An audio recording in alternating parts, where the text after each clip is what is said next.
Hiba, starting with you. I know that you have four beautiful kids and they are of different ages and obviously different stages in their development. How has it been as a family unit, considering that they have a brother called Abdullah and they have a mother who's Drama Mama? How has it been navigating through the different stages of life with different children in their development? It's our life is structured in a way, some by circumstance, some by design, that we're always together, all of us. So I know it must sound overwhelming, but it's not, because that's just what we're used to. So we homeschool, and my business runs from home, right? And my husband works. Like, we're all home all the time. So just having each other all around all the time has the beautiful benefit of being very intimate with each other's challenges and each other's gifts, right? So I think having his sisters be his biggest allies and his biggest critics, his biggest bullies, right, has really helped my son, because they don't let him get away with anything, because they also need that space, or the volume, if volume is bothering him, or if their games are irritating him. At this age, he's at the age where everything irritates him. Typical teenage 14-year-old, and he tells me, I'm hormonal, don't you know, right? He's very academic in how he speaks, and he's learned something in biology. He's like, I'm a teenager, it's normal for me to be hormonal.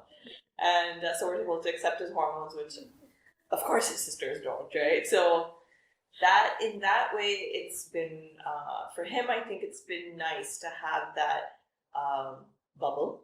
And I know that this is something that is a very debated topic in the spectrum realm between parents, whether sheltering the kids is more important, or exposing them to the real world, and developing them on that side is more important.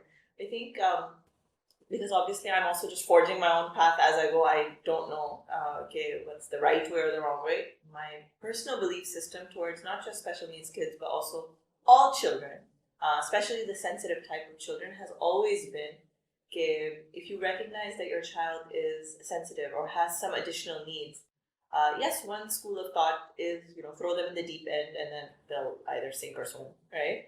But there is another school of thought that says that, certain flowers, certain plants, greenhouse mein rakhein, controlled environment mein, monitoring the temperature, the water, the heat, the exposure, and then they thrive, right? So that controlled environment is not because I'm a nervous, anxious mother and I just want to protect him. It's just because I think that's what he needs, and that's what many sensitive children need to step into themselves, right? And so that's the approach we've kind of taken as a family, because he's not the only one. I've got a couple of daughters who have, deep sensitivity. Just that's who they are as people. And it's really worked for us to have that home is your safe space. You get a lot of it, and then you're more equipped to go out into the world. Yeah. So that is on the, children's side. As far as my work side, again, very lucky that my work revolves around children, right? So it's just something I've been able to pull my kids into. So, Drama Mama theater productions or Dear Muslim Kids, my children are part of the writing process and the acting process and the rehearsing process and behind the camera and in front of the camera. So I hope that kind of contributes to their schooling and their education and all that, life exposure.